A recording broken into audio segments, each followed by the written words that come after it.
Hi అండి. అందరికీ నమస్కారం. Welcome to my channel. ఈ వీడియోలో రాష్ట్ర ప్రభుత్వం ఉద్యోగుల జీతాలను వాయిదా వేయగలదా? అలాగే పెన్షన్ చెల్లింపులను ఎప్పుడు ఆపగలదు? మరి జీతాలు వాయిదా వేసినప్పుడు వడ్డీతో సహా చెల్లింపులు ఉంటాయా? అనే దాని గురించి పూర్తి క్లారిటీ కోసం ఈ వీడియో చేయడం జరిగింది. వీడియోనైతే ఎక్కడ గాని స్కిప్ చేయకుండా ఎండ్ వరకు చూడండి. అప్పుడే ఇన్ఫర్మేషన్ పూర్తిగా అర్థమవుతుంది. వీడియో చూస్తున్న ప్రతి ఒక్కరు వీడియోకి లైక్ చేయండి ఫ్రెండ్స్. ఈ వీడియోతోటి ఉద్యోగ పెన్షన్ మిత్రులతో అయితే షేర్ చేయండి. కొత్తగా మన ఛానల్ చూస్తున్నవారు సబ్స్క్రైబ్ చేసుకోకుంటే వెంటనే మన ఛానల్ అయితే సబ్స్క్రైబ్ చేసుకోండి. దీని ద్వారా నేను చేసే లేటెస్ట్ వీడియోస్ అన్నీ మీ వరకు రీచ్ అవుతాయి. ఇక ఆలస్యం చేయకుండా వివరాల్లోకైతే వెళ్ళిపోదాము. ఆంధ్రప్రదేశ్‌లో ప్రభుత్వ ఉద్యోగస్తుల జీతాలు మరియు పెన్షన్ల చట్టపరమైన అంశాలు.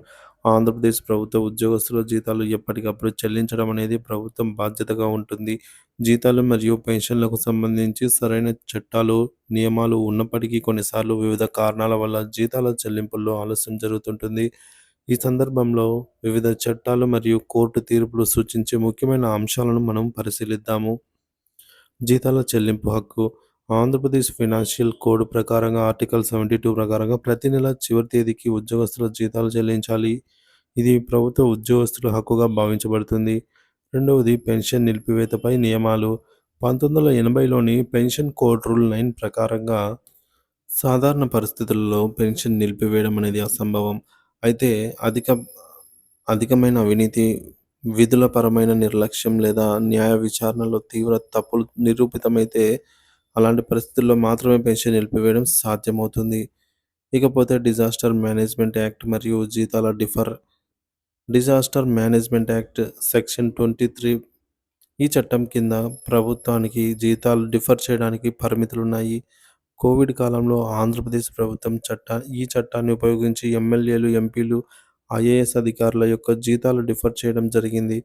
ఈ ప్రక్రియకు సంబంధించి సుప్రీంకోర్టు వెల్లడించినటువంటి తీర్పు ప్రకారంగా గవర్నమెంట్ ఆర్డర్స్ ఆధారంగా జీతాలు డిఫర్ చేయడం చట్టబద్ధం కాదని తేలింది. ఆర్థిక సమస్యలు మరియు రుణాలు, ఇంట్రెస్ట్ చెల్లింపు విషయాలు. జీతాల చెల్లింపులో ఆలస్యం జరిగితే ఆ ప్రభుత్వం తగిన వడ్డీ చెల్లించాలి. సుప్రీంకోర్టు తీర్పు ప్రకారంగా 12% కాదు కానీ తగిన రేటుకు 6% వడ్డీ అయితే చెల్లించాలని సూచించింది మరి. సో, ఆలస్యమైతే జీతాలు వడ్డీతో సహా చెల్లింపులైతే చేయాలి. ఇది రూల్ అనమాట. ఇక state of Andhra Pradesh versus Dinavahi Lakshmi case. ఈ కేసు కోవిడ్ కాలంలో దాఖలైంది. ఇందులో జీతాల డిఫర్‌కు సంబంధించి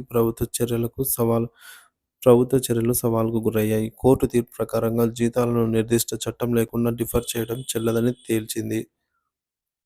ఇక జీతాల చెల్లింపుల్లో పరిష్కారాలు. ప్రభుత్వానికి తగిన విధానాలు రూపొందించి జీతాల చెల్లింపులో ఆలస్యాన్ని నివారించాల్సిన అవసరం ఉంది. టెక్నికల్ ఇబ్బందుల కారణంగా జీతాలు ఆలస్యమైతే ఉద్యోగస్తులకు ముందుగా సమాచారం ఇవ్వడం మంచిది. జీతాలు ఆలస్యం కాకుండా ఫైనాన్షియల్ కోడ్ ప్రకారంగా చెల్లింపులు జరగాలని ప్రభుత్వ యంత్రాంగం ఖచ్చితంగా చూసుకోవాలి.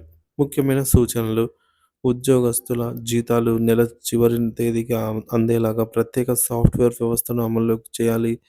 చట్టాలకు అనుగుణంగా తగిన చర్యలు తీసుకోవాలి. ఉద్యోగస్తుల హక్కులను కాపాడడానికి ప్రభుత్వానికి తగిన బాధ్యత ఉంటుందని నిరూపించాలి. ఇలాంటి జీతాల వ్యవహారాల్లో ఉద్యోగస్తులకు న్యాయం చేయడం ప్రభుత్వ తీరును మెరుగుపరుస్తుందనైతే కోర్టు భావిస్తోంది. మరి దీనిపై మీ అభిప్రాయాన్ని కామెంట్ ద్వారా తెలియజేయండి. Thank you for watching this video.